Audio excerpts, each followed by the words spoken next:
पिता कियान गू शाओ ये भी अपने दो भाइयों की ट्रेनिंग के तहत 89वें स्तर तक पहुंच गया था। बस एक कदम और वो टाइटल डॉलियो बन जाता। 4 महीने बाद लिंग फेंग ने सभी अमर जड़ी बूटियों से जुड़ा ज्ञान पूरी तरह याद कर लिया था। यू गुआन ने उसके कंधे पर हाथ रखते हुए भावुक होकर कहा, जिन चीजों पर मैंने कई दशकों तक शोध किया उन्हें तुमने सिर्फ 4 महीनों में सीख लिया। कल डुगु बो का गद्दी पर बैठने का समारोह है, जाकर देखना। बिल्कुल जाऊंगा, लिंग फेंग मुस्कुराया। यू गुआन अंकल, चिंता मत कीजिए, आगे चलकर मैं आपके लिए एक बेहतरीन कीरोंग तोंतियन क्रिसैंथेमम ढूंढूंगा जिससे आप 98वें स्तर तक पहुंच सके। यू गुआन ने इसे बस बच्चे की बड़ी बड़ी बातें समझा, लेकिन उसके दिल में फिर भी बहुत गर्माहट थी। अगले दिन लिंग फेंग ने कियान रेनशुए, जिन चैन और हुल याना के साथ जिये युए को भी बुलाया और उन तीनों बच्चों को साथ लेकर समारोह देखने चला गया। इन 4 महीनों में सबसे बड़ा बदलाव जिये युए में आया था। लिंग फेंग रोज उसे ये बात समझाता था कि दिल में कोई औरत नहीं, तलवार उठाकर खुद को जला दो। उसने जिये युए को हुल याना के पीछे घूमने वाले आशिक से जबरदस्ती साधना में डूबा हुआ इंसान बना दिया था। फ्लेम स्पिरिट लॉर्ड एक प्राचीन अग्नि और पृथ्वी दोनों गुणों वाला मार्शल सोल था। समारोह बेहद भव्य था। 10 से ज्यादा वर्षों से कोई नया टाइटल डॉलियो सामने नहीं आया था, इसलिए पूरे महाद्वीप के सोल मास्टर्स इस समारोह को देखने आए थे। डुगु बो इतना दुबला था कि बांस की तरह दिखाई देता था। उसके हरे बाल और हरी आंखें थीं और उसके शरीर से सांप जैसी गंध आती थी। बच्चों को देखते ही उसने हाथ से कुछ 1000 साल पुरानी औषधीय जड़ी बूटियां निकालकर मुलाकात के उपहार के रूप में दे दी। लिंग फेंग ने उन पर एक नजर डाली और तुरंत समझ गया, ये सारी औषधीय जड़ी बूटियां आइस फायर यिन यांग वेल के आसपास ही मिल सकती थी। ये बूढ़ा जहरीला आदमी सचमुच उस जगह को खो चुका था। जब डुगु बो ने हुल याना और उन 3 अनाथ बच्चों को देखा तो उसका चेहरा अचानक उदास हो गया। उसे अपने मर चुके बेटे और बहू के साथ साथ अपनी 3 साल की पोती डुगु यान की याद आ गई। उस बच्ची के मार्शल सोल में जहर विरासत में आया था। उसके हरे बाल और हरी आंखें थीं और उसका स्वभाव इतना संकोची था कि उसका एक भी दोस्त नहीं था।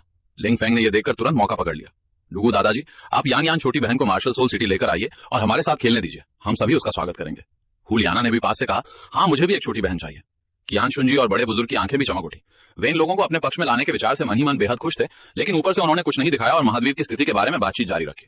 डुगु बो के मार्शल सोल हॉल में शामिल होने के कुछ ही समय बाद गद्दी पर बैठने का समारोह शुरू हो गया। डुगु बो ऊंचे मंच पर चला गया। उसके 9 सोल रिंग्स एक एक करके चमक उठे। डुगु बो स्तर 91 का टाइटल डॉलियो, उसका टाइटल था डुगु स्नेक डॉलियो। एक व्यक्ति स्वयं आगे आया और उसके ऊपर बैंगनी सुनहरी डुगु डॉलियो की पोशाक डाल दी। क्या आप मार्शल सोल हॉल में शामिल होकर उसके बड़े बुजुर्ग बनने के लिए तैयार हैं? सभी को लगा कि वो मना कर देगा, लेकिन उसने मुस्कुराकर कहा, बच्चे बहुत प्यारे हैं, आगे से मैं यान यान को अक्सर यहाँ लेकर आऊंगा। पूरे हॉल में अचानक हलचल मच गई। उसने सच में स्वीकार कर लिया था। रात के भोज में लिंग फेंग डुगु बो के पास गया और मासूम बनने का नाटक करते हुए धीरे से बोला, डुगु दादाजी, मेरा मार्शल सोल बता रहा है कि आपको जहर चढ़ा हुआ है, बहुत गहरा जहर है, यान यान छोटी बहन के शरीर में भी है, आपको जल्दी इलाज करवाना चाहिए। डुगु बो के हाथ का शराब का प्याला अचानक जमीन पर गिर गया। उसके जहर वाली बात तो उसकी पोती तक नहीं जानती थी। ये 6 साल का बच्चा आखिर कैसे देख सकता था? उसने तुरंत यान शुनजी की ओर देखा और पता चला कि लिंग फेंग के पास इनेट लेवल 9 सोल पावर वाला पैनलॉन्ग स्टाफ मार्शल सोल था। पूरा खाना खाते समय डुगु बो का ध्यान कहीं और ही था। समारोह खत्म होने के बाद वो वहां से गया ही नहीं। वो चुपके से घूमकर कियानगू परिवार के आंगन के बाहर जाकर उसका इंतजार करने लगा। उसने रात में बाहर जाने का बहाना किया और जैसे ही आंगन में पहुंचा उसने सचमुच दीवार के कोने में छिपे डुगु बो को देख लिया। लिंग फेंग को पहले से पता था कि वो आएगा। उसने रात में बाहर जाने का बहाना किया और जैसे ही आंगन में पहुंचा उसने सचमुच दीवार के कोने में छिपे डुगु बो को देख लिया। डुगु दादाजी, आप मुझे ढूंढने आए हैं, है ना? डुगु बो शर्मिंदगी से बाहर आया और उसकी आवाज थोड़ी कांप रही थी। युवा मास्टर लिंग फेंग, आपने दिन में जो कहा था उसका मतलब क्या था? आपको बिल लिंग स्नेक एम्परर का मूल जहर लगा हुआ है। 50 से ज्यादा वर्षों से जहर आपके शरीर में है और हड्डियों तक पहुंच चुका है। आपकी पत्नी की जल्दी मृत्यु, आपके बेटे और बहू की मौत सब इसी जहर की वजह से हुआ था। आपकी पोती ने भी मां के गर्भ में ही यह जहर हासिल कर लिया था। क्या उसके हरे बाल और हरी आंखें हैं? लिंग फेंग पेड़ से टिककर शांत आवाज में बोला। डुगु बो के घुटने अचानक जवाब दे गए और वो लगभग जमीन पर गिर पड़ा। उसका चेहरा पूरी तरह सफेद पड़ गया। ये सारे ऐसे राज थे जिन्हें उसने पूरी जिंदगी छिपाकर रखा था। यहां तक कि उसके सबसे अच्छे दोस्त को भी इनके बारे में पता नहीं था, लेकिन इस बच्चे ने सब कुछ सही सही बता दिया था। युवा मास्टर लिंग फेंग, मुझे बचा लीजिए, मेरी पोती को बचा लीजिए। उसे इस बात की परवाह नहीं थी कि वो खुद कितने साल और जिएगा, लेकिन उसकी पोती अभी सिर्फ 3 साल की थी। वो उसे जहर की वजह से तड़प कर मरते हुए नहीं देख सकता था। घबराइए मत, लिंग फेंग मुस्कुराया और उंगली चटकाई। अंधेरे में कियान जून और डीमन 2 टाइटल डॉलियो की शक्तिशाली आभा एक पल के लिए चमकी और फिर गायब हो गई। डुगु बो की पीठ तुरंत ठंडे पसीने से भीग गए। वे दोनों 96वें स्तर से ऊपर के टाइटल डॉलियो थे। अगर अभी उसने जरा भी गलत हरकत की होती तो इस समय वो पहले ही मर चुका होता। जहर निकालने के 3 तरीके हैं, लिंग फेंग धीरे धीरे बोला। पहला, अपना मार्शल सोल पूरी तरह नष्ट कर देना, ये तुम निश्चित रूप से नहीं चाहोगे। दूसरा, जहर को सोल बोन में स्थानांतरित करना और मेरी रक्त की कुछ बूंदों को औषधि के मुख्य घटक के रूप में इस्तेमाल करके बाकी औषधीय सामग्री के साथ धीरे धीरे इलाज करना। इससे तुम्हारा जहर निकाला जा सकता है, लेकिन तुम्हारी पोती अभी बहुत छोटी है, इसलिए उसके लिए यह तरीका इस्तेमाल नहीं किया जा सकता। तीसरा, किसी दिव्य खजाने जैसी प्राकृतिक औषधि का इस्तेमाल करके बी लैंग स्नेक एम्परर मार्शल सोल के जहर को प्राकृतिक रूप से खत्म करना। इससे तुम्हारी शक्ति भी बढ़ सकती है। तुम दोनों दादा और पोती इसका इस्तेमाल कर सकते हो। डुगु बो की आंखें तुरंत चमक उठी। दिव्य खजाने जैसी प्राकृतिक औषधि? सच कहूं तो कुछ समय पहले मुझे एक ऐसी जगह मिली थी जहां बहुत सारी अजीब औषधीय जड़ी बूटियां उगी हुई थी। मैं उनमें से ज्यादातर को पहचान नहीं पाया और इस्तेमाल करने की हिम्मत भी नहीं हुई। वो फंस चुका था। लिंग फेंग ने जानबूझकर बेपरवाही से कहा, संयोग से मैं इन चीजों को समझता हूं, लेकिन आपकी पोती अभी सिर्फ 3 साल की है। उसके मार्शल सोल के जागने के बाद ही हम इलाज शुरू कर सकते हैं। मुझे हाल ही में एक बाधा का सामना करना पड़ा है और मुझे बाहर जाकर अनुभव हासिल करना है। कोई समस्या नहीं, कोई समस्या नहीं। डुगुबो ने तुरंत हामी भर दी। अब तो अगर लिंग फेंग उसे औषधियों की किताब देखने के बजाय सीधे दे देता तब भी वो खुशी से ले लेता।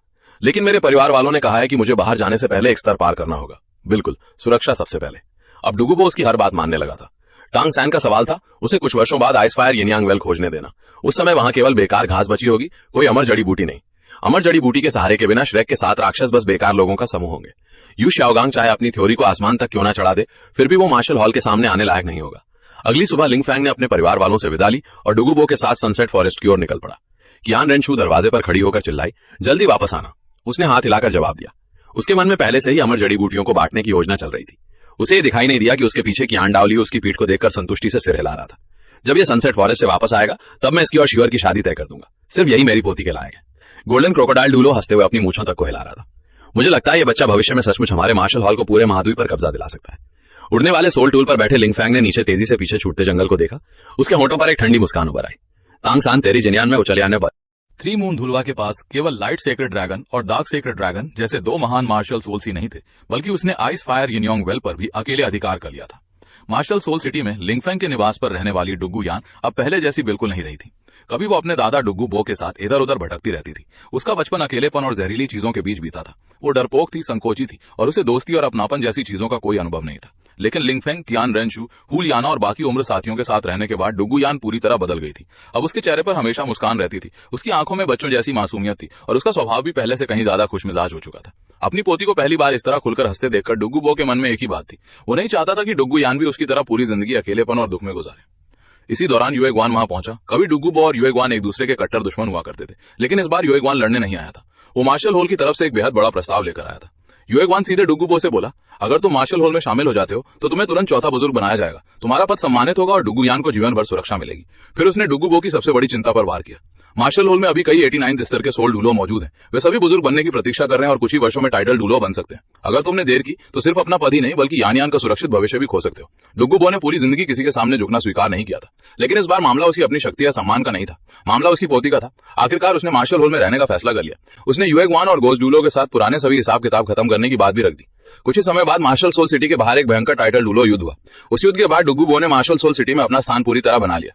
वो डुग्गू यान को भी अपने साथ ले आया और हर दिन उसे लिंग फेंग के पास खेलने और रहने की अनुमति देने लगा। सिर्फ कुछ ही समय में डुग्गू यान उस छोटे से समूह का हिस्सा बन गई। उसका कई वर्षों का अकेलापन जैसे एक ही पल में खत्म हो गया और इस बार उसके जीवन में पहली बार न्यू ईयर ईव आने वाली थी। नए साल की पूर्व संध्या से पहले डुग्गू यान खुद लिंग फेंग के पास पहुंची। उसने धीमी आवाज में कहा, लिंग फेंग, मैं अपने दादाजी के साथ आपके घर न्यू ईयर ईव का खाना खाना चाहती हूँ। लिंग फेंग ने तुरंत खुशी से हामी भर दी, लेकिन इसी बीच उसे अचानक एहसास हुआ कि पिछले कई दिनों से वो केवल अपनी साधना में डूबा हुआ था। समय का बीत गया। उसे मार्शल सोल सिटी में न्यू ईयर ईव परिवार के साथ मनाने का सबसे बड़ा अवसर था। हर साल लिंग फेंग के घर पर उसके माता पिता, कियान रेनशू, जिन चैन और मार्शल हॉल के कई बड़े लोग इकट्ठा होते थे। लेकिन इस साल का न्यू ईयर और भी खास था, क्योंकि यही वो साल था जब लिंग फेंग और बाकी बच्चों ने अपने मार्शल सोल जगाए थे और अपनी असाधारण प्रतिभा दिखाई थी। यहां तक कि मार्शल हॉल के फर्स्ट कॉन्सेक्रेशन कियान दाओ ल्यू ने भी इस बार परिवार की दावत में आने का फैसला किया था। डुग्गू यान को व्यवस्थित करने के बाद लिंग फेंग फिर से अपनी साधना में बंद हो गया। बाकी बच्चों की सोल पावर पिछले 5 महीनों में केवल एक स्तर बढ़कर 26वें स्तर तक पहुंची थी। उनकी मानसिक शक्ति भी 6 महीनों में लगभग 2 स्तर बढ़ी थी। यह उनकी उम्र के हिसाब से पहले असाधारण प्रतिभा थी, लेकिन लिंग फेंग की गति उनसे कहीं आगे थी। उसकी सबसे बड़ी ताकत थी उसकी विजुअलाइजेशन सीक्रेट मेथड। कई महीनों की साधना के बाद उसकी मानसिक शक्ति पहले ही उच्च स्तर के सोल एंसेस्टर के बराबर पहुंच चुकी थी। उसकी सोल पावर को अवशोषित करने की गति भी समान स्तर के सभी सोल मास्टर्स को पीछे छोड़ चुकी थी। उसके विजुअलाइजेशन डायग्राम में लाइट और डार्क के 2 सेक्रेट ड्रैगन्स लगातार घूमते हुए एक दूसरे में उलझ रहे थे। हर बार ब्रेक थ्रू के समय ऐसा लगता था जैसे उसका सिर फटने वाला हो, लेकिन लिंग फेंग का मानसिक बल बेहद मजबूत था। वो इस दर्द का आदी हो चुका था। अचानक एक धीमी आवाज गूंजी। दोनों सेक्रेट ड्रैगन्स पूरी तरह एक दूसरे में विलीन हो गए। अगले ही पल एक भयंकर ड्रैगन रोर उसकी चेतना के भीतर गूंजा और जो 30वें स्तर की बाधा उसे लंबे समय से रोक रही थी वो उसी क्षण टूटकर बिखर गई। लिंग फेंग की विजुअलाइजेशन सीक्रेट मेथड की पहली परत सफल हो चुकी थी। उसकी मानसिक शक्ति सीधे एक और स्तर पार कर गई और उच्च स्तर के सोल किंग के बराबर पहुंच गई। लेकिन असली बात अभी बाकी थी। कई महीनों की शारीरिक साधना के बाद उसका शरीर भी असाधारण रूप से मजबूत हो चुका था। सिर्फ 30वें स्तर का ग्रेट सोल मास्टर होते हुए भी वो बिना किसी बाहरी शक्ति और बिना सोल स्किल की सहायता के 10,000 वर्ष पुराने सोल रिंग की शक्ति को सहन करने की क्षमता हासिल कर चुका था। पूरे दुलवा महाद्वीप के इतिहास में 30वें स्तर पर किसी ने भी सीमा को चुनौती देने की हिम्मत नहीं की थी, लेकिन लिंग फैंग ने यह सीमा तोड़ दी थी और अब उसकी नजर आइस फायर यिनयांग वेल की 3 सर्वोच्च इमॉर्टल हर्ब्स पर थी, वांग चुआन चूशुई लू, स्टार एनिस आइस ग्रास और फायरी एप्रिकॉट। अगर वो इन तीनों की शक्ति को पूरी तरह अवशोषित कर लेता तो उसकी मानसिक शक्ति, शरीर और तीसरे सोल रिंग की संभावित शक्ति तीनों एक ऐसी ऊंचाई तक पहुंच सकते थे जिसकी कल्पना सामान्य सोल मास्टर कर भी नहीं सकता था। लिंग फैंग की असली यात्रा शुरू होने वाली थी। 30वें स्तर की बाधा तोड़ने के बाद लिंग फैंग आखिरकार अपनी साधना से बाहर आया। बाहर न्यू ईयर ईव की तैयारियां जोरों पर थीं। जीयुए और बाकी बच्चे पूरे घर में दौड़ रहे थे। कोई स्प्रिंग फेस्टिवल के कपलेट्स लगा रहा था, कोई सफाई कर रहा था और कोई नए साल की तैयारियों में लगा हुआ था। पूरे घर में हंसी और खुशी का माहौल था। रसोई से गर्म भाप उठ रही थी और स्वादिष्ट व्यंजनों की खुशबू पूरे आंगन में फैल रही थी। तुओ बा युएर की खाना बनाने की कला बेहद शानदार थी। डुगु यान के दादा द्वारा सालों से जल्दबाजी में बनाए जाने वाले साधारण खाने की तुलना में ये बिल्कुल अलग था। यही वजह थी कि सिर्फ 1 महीने में डुगु यान की कमजोर और दुबली काया भी बदलकर स्वस्थ और गोल मटोल हो गई थी। पिछले वर्षों में डुगु यान की न्यू ईयर ईव एक ठंडे और खाली घर में केवल अपने दादा के साथ बीती थी, लेकिन इस साल सब कुछ अलग था। उसके पास दोस्त थे, स्वादिष्ट खाना था, घर में हंसी थी और सबसे बढ़कर उसे अपनापन मिला था। न्यू ईयर ईव की शाम बर्फबारी हो रही थी। एक के आफ्टर एक मार्शल सोल हॉल के बड़े लोग लिंग फैंग के घर पहुंचने लगे। सबसे पहले पोप कियान सुनजी पहुंचे। इसके बाद शिया युए भी दावत में शामिल हुआ और लिंग फैंग के माता पिता के साथ हंसते हुए बातें करने लगा। कुछ देर बाद डुगु बो 4 बोतलें 30 साल पुरानी संग्रही शराब लेकर पहुंचा। जैसे उसने आंगन में अपनी पोती को बेफिक्र होकर मुस्कुराते देखा, उसके मन में भावनाओं का सैलाब उमड़ पड़ा। आधी जिंदगी अकेले और दुख में बिताने वाले इस बूढ़े टाइटल डुलो ने उसी क्षण मार्शल हॉल में रहने का अपना फैसला पूरी तरह पक्का कर लिया। इसके बाद शियानजन, डीमन, जिनी, किंग लुआन, शोंगशु, गुआंगलिंग और कई अन्य टाइटल डुलो भी एक एक करके वहां पहुंच गए।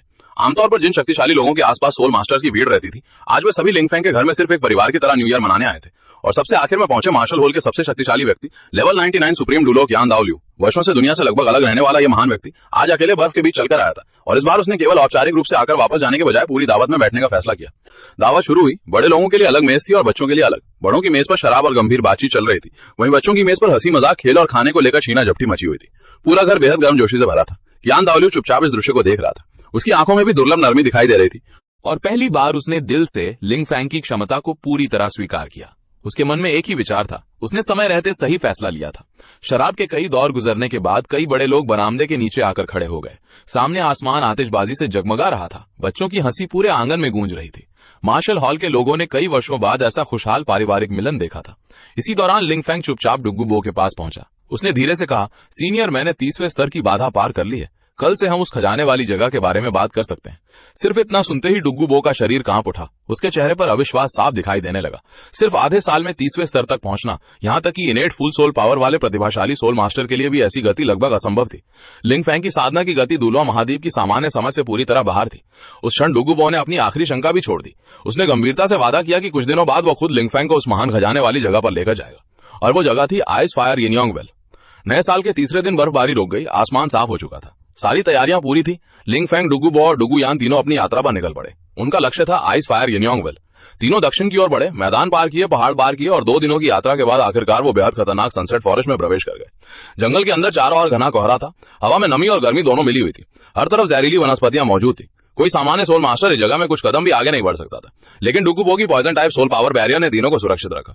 जैसे जैसे वे घाटी की गहराई में पहुंचे, अचानक सामने का दृश्य पूरी तरह बदल गया। 2 विशाल पहाड़ों के बीच एक रहस्यमय घाटी दिखाई दी। घाटी के बीचों बीच एक लाल और एक सफेद झरना एक दूसरे के सामने मौजूद था। एक तरफ आग जैसी गर्मी, दूसरी तरफ बर्फ जैसी ठंड और दोनों धाराएं नीचे आकर एक दूसरे में मिल रही थी। उनसे उठती धुंध ने पूरे क्षेत्र को किसी दूसरी दुनिया जैसा बना दिया था। लेकिन सबसे ज्यादा चौंकाने वाली चीज थी झरनों के आसपास उगी अनगिनत immortal herbs, star anise ice grass, fiery apricot, Wang Chuan Chushui लू और अनगिनत दुर्लभ औषधीय पौधे। डुगु बो वर्षों से जगह की रक्षा कर रहा था, लेकिन वो केवल इतना जानता था कि यहाँ बेहद दुर्लभ जड़ी बूटियां और घनी स्पिरिचुअल एनर्जी मौजूद है। उसे कभी पता ही नहीं चला था कि इस जगह का असली नाम क्या है। तभी लिंग फैंग ने शांत आवाज में कहा, सीनियर, इस जगह को आइस फायर यिनयांग वेल कहा जाता है। ये दुनिया के 3 महान खजानों में से एक है। ये पूरे दुल्हा महाद्वीप के सर्वोच्च हेवनली ट्रेजर लैंड है। यहाँ अनगिनत इमॉर्टल हर्ब्स और डिवाइन हर्ब्स पैदा होती हैं। डुगु बो ये सुनकर बुरी तरह स्तब्ध रह गया। फिर उसे अचानक अपने पुराने काम याद आए। उसने कई बार इस जगह से जड़ी बूटियां तोड़ने की कोशिश की थी। अगर उसने सच में कुछ गलत वादा तोड़ दिया होता तो शायद आज वो यहाँ खड़ा ही नहीं होता। लेकिन अब स्थिति अलग थी। इस गुप्त स्थान के नियमों और इमॉर्टल हर्ब्स को निकालने की सही विधि को जानने वाला लिंग फैंग इस पूरे खजाने पर नियंत्रण करने वाला सबसे महत्वपूर्ण व्यक्ति बन चुका था और यहीं से लिंग फैंग की सबसे बड़ी योजना शुरू हुई। आइस फायर यिनयांग वेल का असली रहस्य सामने आने के बाद लिंग फैंग ने एक पल भी बर्बाद नहीं किया। उसने पहले से तैयार किए हुए विशेष जेड कंटेनर्स निकाले। उसकी नजर सीधे 2 सर्वोच्च आइस और फायर इमॉर्टल हर्ब्स पर थी, स्टार एनिस आइस ग्रास और फायरी एप्रिकॉट। लिंग फैंग ने दोनों हाथ एक साथ आगे बढ़ाए। उसकी सोल पावर तेजी से फैलने लगी और 2 धाराओं में बदलकर दोनों इमॉर्टल हर्ब्स को घेर लिया। अगले ही पल उसने पूरी ताकत लगाई और दोनों इमॉर्टल हर्ब्स को जड़ समेत जमीन से बाहर निकाल लिया। लेकिन तभी एक खतरनाक स्थिति पैदा हो गई। जन्म से एक दूसरे से जुड़ी ये दोनों इमॉर्टल हर्ब्स जमीन से अलग होते ही तेजी से एक दूसरे की ओर खिंचने लगे। अगर दोनों आपस में टकरा जाती तो उनकी सारी औषधीय शक्ति नष्ट हो सकती थी, लेकिन लिंग फैंग पहले से तैयार था। उसकी गहरी हरी सोल पावर अचानक हवा में फैल गई। एक मजबूत बैरियर बनते ही दोनों इमॉर्टल हर्ब्स के बीच दूरी कायम हो गई। लिंग फैंग ने इसी छोटे से अवसर का फायदा उठाया। उसके दोनों हाथ बिजली की तरह चले और स्टार एनिस आइस ग्रास तथा फायरी एप्रिकॉट को अलग अलग जेड बॉक्सेस में सुरक्षित रख दिया। पूरी प्रक्रिया इतनी तेज और सटीक थी कि डुगू बो कुछ पल तक केवल उसे देखता रह गया। उसने मन ही मन सोचा, 6 साल की उम्र में इतनी स्थिरता और नियंत्रण, ये बच्चा आखिर किस स्तर तक पहुंचेगा। लेकिन लिंग फैंग की नजर अब एक और पौधे पर टिक चुकी थी। औषधीय बगीचे की गहराई में एक छोटा सा चमकदार पौधा मौजूद था। वो था वांग चुआन क्यू शुइलू, पूरे महाद्वीप की सबसे शक्तिशाली मानसिक शक्ति बढ़ाने वाली इमॉर्टल हर्ब में से। लिंग फैंग को इसकी शक्ति अच्छी तरह पता थी, लेकिन वो इसे केवल अपनी ताकत के लिए लेना नहीं चाहता था। उसने डुगू बो के सामने एक प्रस्ताव रखा, सीनियर, मैं आपके लिए ऐसी इमॉर्टल हर्ब खोजूंगा जो आपके बीलिंग स्नेक एम्परर मार्शल सोल को शुद्ध कर सके। ये आपके शरीर में मौजूद 50 वर्षों पुराने जहर को जड़ से खत्म कर सकती है। इसके बदले वांग चुआन क्यू शुइलू मुझे चाहिए। डुगू बो ने कुछ पल लिंग फैंग को देखा, फिर बिना किसी हिचकिचाहट के उसने हामी भर दी, क्योंकि अब वो अपनी आंखों से लिंग फैंग की क्षमता देख चुका था। अगर उसकी पोती डुगू यान का मार्शल सोल बच सकता था और उसके शरीर का 50 साल पुराना जहर भी खत्म हो सकता था, तो पूरे औषधीय बगीचे का अवसर भी वो लिंग फैंग को देने के लिए तैयार था। अब लिंग फैंग को पूरी तरह डुगू बो का भरोसा मिल चुका था। अगले 2 दिनों तक लिंग फैंग ने आइस फायर यिनयांग वेल के हर हिस्से का ध्यानपूर्वक निरीक्षण किया। अपने पिछले जीवन की यादों और मार्शल हॉल में सीखे औषधीय ज्ञान के आधार पर उसने एक एक इमॉर्टल हर्ब की पहचान करनी शुरू कर दी। यहाँ मौजूद कई जड़ी बूटियों में भविष्य में डिवाइन हर्ब बनने की क्षमता थी। लिंग फैंग ने तय किया कि वो इन अवसरों को बर्बाद नहीं होने देगा। वो मार्शल हॉल के अपने सभी साथियों और शक्तिशाली योद्धाओं के लिए अलग अलग इमॉर्टल हर्ब्स चुनने लगा। सबसे पहले उसकी नजर पड़ी किरोंग तोंतियान क्रिसैंथेमम पर। सुनहरी लाल रेखाओं से चमकती इस इमॉर्टल हर्ब की औषधीय शक्ति बेहद सीधी और शुद्ध थी। लिंग फैंग ने तुरंत तय किया, ये युएग्वान के लिए सबसे उपयुक्त है। इसके बाद उसे एक रेड फ्लेम ब्राइट फ्लावर दिखाई दी। उसमें सुनहरी लाल रोशनी और आग की शक्ति एक साथ मौजूद थी। लिंग फैंग की नजर तुरंत कियान रेन शुए पर गई। उसका एंजल मार्शल सोल इस इमॉर्टल हर्ब के साथ पूरी तरह मेल खाता था। इसे प्राप्त करने के बाद उसकी एंजल फ्लेम और अधिक शुद्ध हो सकती थी और उसकी लाइट एट्रीब्यूट भी कई गुना मजबूत हो सकती थी। इसके बाद लिंग फैंग को डार्क ड्रैगन यिंग ग्रास दिखाई दी। काली और गहरी इस इमॉर्टल हर्ब के अंदर ड्रैगन पावर छिपी हुई थी। ये कियान गू शाओ ये के पनलोंग स्टाफ मार्शल सोल के लिए बेहद उपयुक्त थी। इसकी शक्ति उसके मार्शल सोल को और अधिक शक्तिशाली बना सकती थी और उसे टाइटल डुलो की बाधा पार करने में मदद कर सकती थी। इसके बाद लिंग फैंग की नजर लिंगलोंग स्नेक ब्लू पर गई। इसकी रक्षा शक्ति बेहद मजबूत थी। ये उसकी मां तुओ बा यूएर के व्हाइट आर्मर्ड अर्थ ड्रैगन मार्शल सोल के लिए लगभग बिल्कुल सही थी। लेकिन तभी लिंग फैंग को एक और बेहद दुर्लभ चीज दिखाई दी, 2 गोल्डन ड्रैगन ट्विन पर्ल्स। दोनों एक ही जड़ से पैदा हुई इमॉर्टल हर्ब्स थी। उनकी औषधीय शक्ति बेहद संतुलित और शक्तिशाली थी। लिंग फैंग तुरंत समझ गया, ये जिनचैन के गोल्डन क्रोकोडाइल मार्शल सोल के लिए बिल्कुल सही है। इनकी शक्ति उसके भीतर छिपी ड्रैगन ब्लड लाइन को जागृत कर सकती थी और उसके मार्शल सोल में एक बड़ा परिवर्तन ला सकती थी। और क्योंकि दोनों हर्ब्स एक ही जड़ से उत्पन्न हुई थी, उनमें एक विशेष ब्लड लाइन रेजोनेंस की संभावना भी मौजूद थी। लिंग फैंग की नजर अब लगातार आगे बढ़ती गई। फीनिक्स हुई के लिए उसने एक शक्तिशाली फ्लेम हर्ब चुनी। ये उसके flame spirit lord martial soul की फायर एट्रीब्यूट को नई ऊंचाई तक ले जा सकती थी। हुलियाना के लिए उसने सर्वोच्च मून हर्ब्स में से एक चुनी। इससे उसकी मानसिक शक्ति शुद्ध हो सकती थी और उसके चार्म मार्शल सोल की नींव मजबूत हो सकती थी। दूसरी मून हर्ब उसने ग्वांग लिंग डॉलियो के लिए रखी। ये उसकी वुड पावर और मानसिक शक्ति बढ़ाकर उसे 98वें स्तर की बाधा पार करने में सहायता कर सकती थी। शी युए के लिए लिंग फैंग ने 9 पेटल पर्पल हर्ब चुनी। ये उसकी सोल पावर की नींव मजबूत करके उसकी कमजोरियों को दूर कर सकती थी। इसके ड्रैगन ब्लड सेंगन की येन और यांग 2 शक्तियां चुनी। क्युंगवान डुलवा के लिए विंड स्पिरिट जेड मैरो चुना गया। इससे उसका विंड एलिमेंट पर नियंत्रण कई गुना बढ़ सकता था। शोंगशी डुलवा के लिए लिंग फैंग ने ट्रायल ड्रैगन फ्रूट चुना। यह उसके अत्यंत शक्तिशाली यांग टाइप मार्शल सोल के लिए पूरी तरह उपयुक्त था। लेकिन सबसे महत्वपूर्ण चयन अभी बाकी था। लिंग फैंग ने आखिरकार 2 ऐसी पॉइजन टाइप इमॉर्टल हर्ब्स खोज निकाली जिन्हें अब तक किसी ने छुआ तक नहीं था। इन दोनों का संबंध सीधे डुगू बो और डुगू यान के भविष्य से था। पहली थी बी लिंग जाओ वाइन। ये स्नेक टाइप मार्शल सोल की प्राचीन ब्लड लाइन को जागृत कर सकती थी। अगर डुगू यान इसे प्राप्त कर लेती तो उसका बी लिंग स्नेक मार्शल सोल विकसित होकर बी लिंग जाओ ड्रैगन में बदल सकता था। उसकी पूरी किस्मत बदल सकती थी।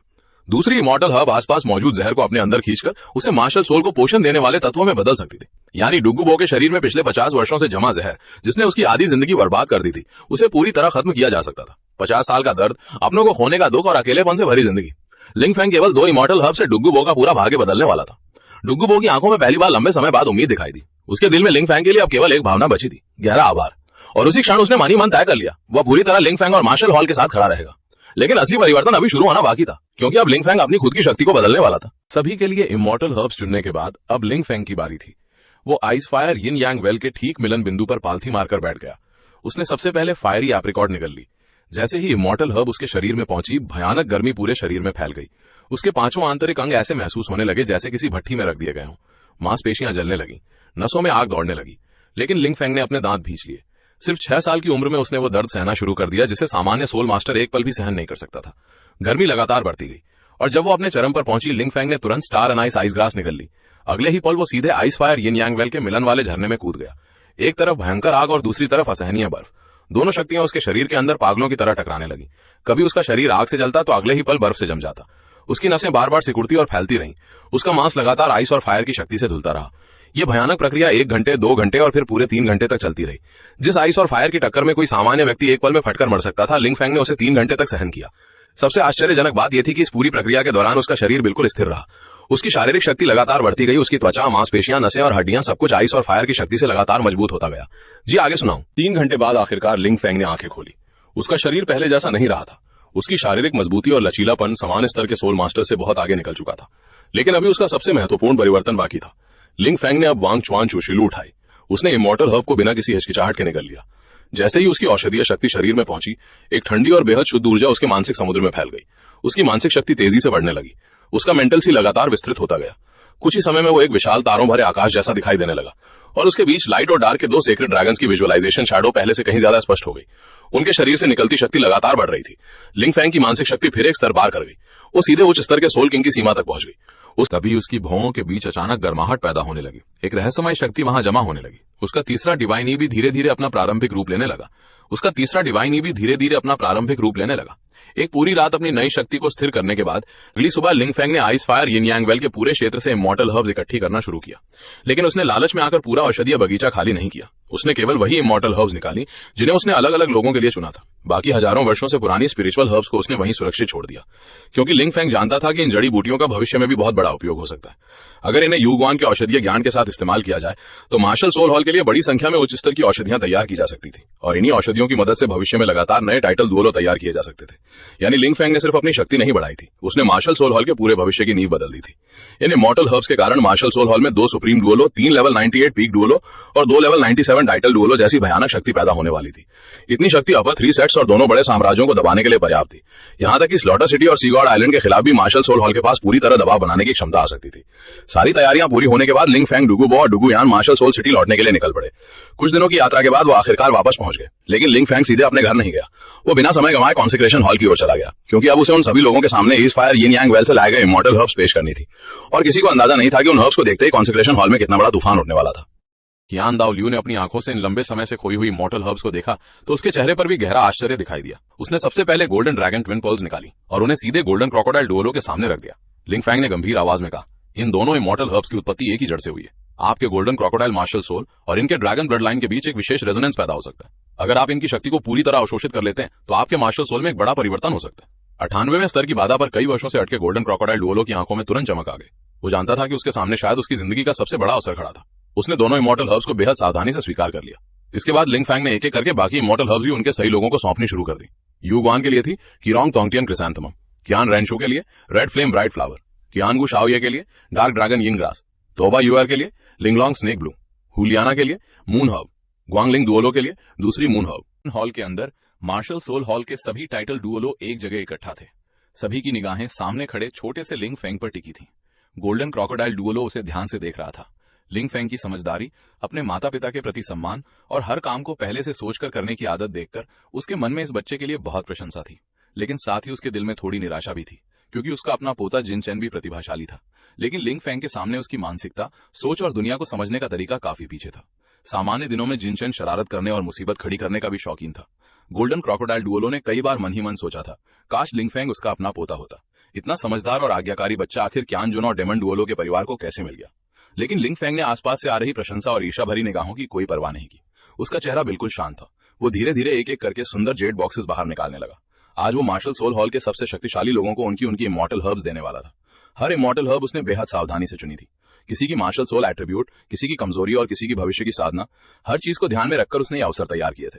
सबसे पहले लिंग फेंग ने एक सुनहरी रोशनी से चमकता हुआ 10,000 साल पुराना जिनसेंग किंग निकाला। यह शरीर की नींव मजबूत करने और मूल शक्ति को पोषण देने के लिए बेहद उपयुक्त था। इसलिए लिंग फेंग सीधे क्यान डाओ लियू के पास गया। उसने सम्मान से कहा, क्यान दादाजी, ये 10,000 साल पुराना जिनसेंग किंग आपके लिए है। आपकी साधना पहले ही बहुत गहरी और आपको साधना के संसाधनों की कमी भी नहीं है, इसलिए ये कोई बड़ा उपहार नहीं है, बस आपकी सेवा में इस छोटे की ओर से एक भावना है। इसके बाद लिंग फेंग ने क्यान रेनशू के लिए भी एक इमॉर्टल हर्ब तैयार होने की बात कही। वो लाइट और फायर दोनों एट्रीब्यूट से युक्त एक दुर्लभ इमॉर्टल हर्ब थी। ये क्यान रेनशू के एंजल मार्शल सोल के लिए बेहद उपयुक्त थी। इसकी मदद से उसके मार्शल सोल की नींव और मजबूत हो सकती थी और उसकी एंजल शक्ति अधिक शुद्ध हो सकती थी। क्यान डाओ लियू ने सामने खड़े लिंग फेंग को देखा। उसके चेहरे पर लंबे समय बाद एक नरम मुस्कान दिखाई दी। उसने धीरे से कहा, अच्छे बच्चे, तुम्हारी ये भावना ये बूढ़ा हमेशा याद रखेगा। इसके बाद लिंग फैंग 2 जेड बॉक्सेस लेकर क्यानजुन डुओलो और डेमन डुओलो के सामने पहुंचा। दोनों जेड बॉक्सेस में एक ही जड़ से पैदा हुई येन और यांग ड्रैगन ब्लड डिवाइन हर्ब्स रखी थी। दोनों पौधों का रंग लाल था और उनकी जड़ें एक दूसरे से कसकर जुड़ी हुई थी। लिंग फैंग ने कहा, क्यानजुन दादाजी, डेमन डुओलो, ये खास तौर पर आप दोनों के लिए है। आप दोनों की मार्शल सोल फ्यूजन टेक्निक एक दूसरे से जुड़ी हुई है और आप दोनों का मन भी एक है। इन इमॉर्टल हर्ब्स को लेने के बाद आपकी संयुक्त युद्ध शक्ति और मार्शल सोल फ्यूजन टेक्निक कई गुना मजबूत हो सकती है। साथ ही इनमें मौजूद शुद्ध ड्रैगन ब्लड लाइन आपकी वर्षों पुरानी साधना की बाधा को तोड़ने में भी मदद कर सकती है। क्यानजुन डुओलो ने जेड बॉक्स अपने हाथ में लिया। उसकी आंखों में आश्चर्य साफ दिखाई दे रहा था। वो 100 साल से भी ज्यादा जी चुका था, लेकिन इतनी उच्च स्तर की इमॉर्टल हर्ब उसने अपने जीवन में पहली बार देखी थी। उसने भावुक होकर कहा, मैंने 100 साल से ज्यादा का जीवन देखा है, लेकिन इस स्तर की इमॉर्टल हर्ब आज पहली बार देख रहा हूँ। हमेशा कम बोलने वाले डेमन डुओलो के चेहरे पर भी दुर्लभ मुस्कान दिखाई दी। उसने लिंग फैंग को धन्यवाद दिया। दोनों ने एक दूसरे की ओर देखा। उसी समय उनके मन में एक फैसला हो चुका था। आगे से वे अपनी पूरी शक्ति से लिंग फैंग की रक्षा करेंगे। वे इस बच्चे को सुरक्षित रूप से बड़ा होने देंगे। इसके बाद लिंग फैंग ने एक एक करके बाकी इमॉर्टल हर्ब्स बांटना शुरू किया। हर हर्ब अपने सही व्यक्ति तक पहुंच रही थी। सबसे पहले किंग लुआन डुओलो को मिली विंड स्पिरिट जेड मैरो। पूरी तरह हरे रंग की ये इमॉर्टल हर्ब बेहद शुद्ध विंड एट्रीब्यूट पावर से भरी हुई थी। ये किंग लुआन डुओलो के मार्शल सोल के लिए लगभग बिल्कुल सही थी। इसे प्राप्त करने के बाद उसकी विंड पावर पर नियंत्रण क्षमता पूरी तरह बदल सकती थी। अवसर मिल गया था। अगर वो सफल होता तो भविष्य में उसकी अत्यधिक गति के सामने पूरे महाद्वीप के बहुत कम सोल मास्टर्स टिक सकते थे। इसके बाद लिंग फैंग ने शोंग शी डुओलो के लिए एक बेहद शक्तिशाली रेड फ्लेम ड्रैगन हर्ब निकाली। मुट्ठी के आकार की ये इमॉर्टल हर्ब आग की तरह लाल थी। उससे भयानक गर्मी निकल रही थी। जैसे ही शोंग शी डुओलो ने उसे हाथ में लिया, उसके हेल लायन मार्शल सोल में तुरंत प्रतिक्रिया होने लगी। उसके पूरे शरीर की सोल पावर तेजी से सक्रिय हो गई। उसके मार्शल सोल की नींव को जबरदस्त पोषण मिला और उसकी युद्ध शक्ति में अचानक बड़ी वृद्धि होने लगी। इसके बाद लिंग फैंग ने ग्वांगलिंग डुओलो के लिए एक ऐसी इमॉर्टल हर्ब निकाली जिसके पत्ते आधे चंद्रमा जैसे दिखाई देते थे। ये लगातार उसकी मानसिक शक्ति को पोषण दे सकती थी और उसकी आंखों की क्षमता को मजबूत कर सकती थी। आर्चर मार्शल सोल के लिए बेहद महत्वपूर्ण थी। इससे ग्वांगलिंग डुओलो की मानसिक शक्ति से जुड़ी पुरानी कमजोरी भी काफी हद तक दूर हो सकती थी। लेकिन इमॉर्टल हर्ब मिलते ही ग्वांगलिंग डुओलो बच्चों की तरह उत्साहित हो गया। वो लगातार लिंग फैंग से बातें करने लगा। इतना बड़ा खजाना मिलने के बाद उसकी खुशी संभाले नहीं संभल रही थी। लिंग फैंग उसकी बातें सुनते सुनते थोड़ा परेशान हो गया। आखिरकार उसने सिर्फ मुस्कुराकर जवाब देना बंद कर दिया। वो मन ही मन सोचने लगा, इसे आज खुश रहने दो। लेकिन पूरे कॉन्सेक्रेशन हॉल में सबसे ज्यादा नजरें जिस जेड बॉक्स पर टिकी थी वो था जू डुओलो युईग्वान का। युईग्वान काफी समय से लिंग फैंग के हाथ में मौजूद उस जेड बॉक्स को लालच भरी निगाहों से देख रहा था। उसके दिल में उस इमॉर्टल हर्ब को पाने की जबरदस्त इच्छा थी, लेकिन ऊपर से वो जानबूझकर बिल्कुल शांत और बेपरवाह बनने का नाटक कर रहा था। वो अपनी उम्मीद छिपाने की पूरी कोशिश कर रहा था, लेकिन लिंग फैंग उसकी सारी हरकतें देख चुका था। उसे यह दृश्य देखकर अंदर ही अंदर काफी मजा आ रहा था। आखिरकार लिंग फैंग ने जेड बॉक्स खोला। अंदर एक बेहद सुंदर इमॉर्टल हर्ब दिखाई दी। उसकी पंखुड़ियां चमकदार कवच जैसी दिखाई दे रही थी। लिंग फैंग मुस्कुराया और बोला, युईग्वान सीनियर, ये किरोंग टोंटियन क्रिसैंथेमम है। ये आपको गोल्डन वज्रा इंडेस्ट्रक्टिबल बॉडी प्रदान कर सकती है और आपके मार्शल सोल के साथ पूरी तरह मेल खाती है। ये इमॉर्टल हर्ब विशेष रूप से आपके लिए चुनी गई है। जैसे ही लिंग फैंग की बात पूरी हुई, युईग्वान का सारा दिखावा उसी क्षण टूट गया। उसकी आंखें इस इमॉर्टल हर्ब पर जम गई। ये वही किरोंग टोंटियन क्रिसैंथेमम थी जिसका वर्णन उसने प्राचीन पुस्तकों में अनगिनत बार पढ़ा था, और अब वही इमॉर्टल हर्ब उसके सामने थी। उसकी पूरी जिंदगी का सबसे बड़ा सपना जैसे सच हो गया था। दूसरे किसी व्यक्ति के लिए केवल प्रतिभा बढ़ाने वाली इमॉर्टल हर्ब हो सकती थी, लेकिन युईग्वान के लिए उसकी पूरी जिंदगी की इच्छा पूरी होने जैसा था। इसकी सहायता से वो सीधे लेवल 95 तक पहुंच सकता था और कुछ वर्षों के भीतर लेवल 96 तक स्थिर रूप से बढ़ सकता था। भविष्य में लेवल 98 की सीमा तक पहुंचने की संभावना भी पूरी तरह खुल सकती थी। अगर उसे युवावस्था में ऐसी इमॉर्टल हर्ब मिल गई होती तो शायद उसके पास सुप्रीम डुओलो बनने की भी पूरी क्षमता होती। युईग्वान की आंखें लाल हो गई। उसने जेड बॉक्स को दोनों हाथों से कसकर पकड़ लिया। वो कुछ पल तक उत्साह में बोल ही नहीं पाया। फिर उसने गंभीर आवाज में लिंग फैंग से कहा, अच्छे बच्चे, आगे से अगर तुम्हें कभी कोई परेशानी हो तो बस मेरे पास आना। आसपास खड़े लोगों ने यह दृश्य देखा तो हंसी छूट गई। क्यांग गुशाओ ने तुरंत युईग्वान को चढ़ाया। तुम्हारा चेहरा बदलने की गति तो सोल पावर से भी तेज है। लेकिन युईग्वान को अब किसी की परवाह नहीं थी। वो अपनी किरोंग टोंटियन क्रिसैंथेमम को ऐसे पकड़े हुए था जैसे कोई उसे छीन ना ले। और कॉन्सेक्रेशन हॉल में मौजूद सभी लोग एक बात समझ चुके थे। लिंग फैंग द्वारा बांटी जा रही है इमॉर्टल हर्ब सिर्फ साधना के संसाधन नहीं थी। ये मार्शल सोल हॉल के हर शक्तिशाली व्यक्ति के भविष्य को बदलने वाले अवसर थे। लेकिन सबसे महत्वपूर्ण उपहार अभी लिंग फैंग ने अपने माता पिता को देना बाकी रखा था।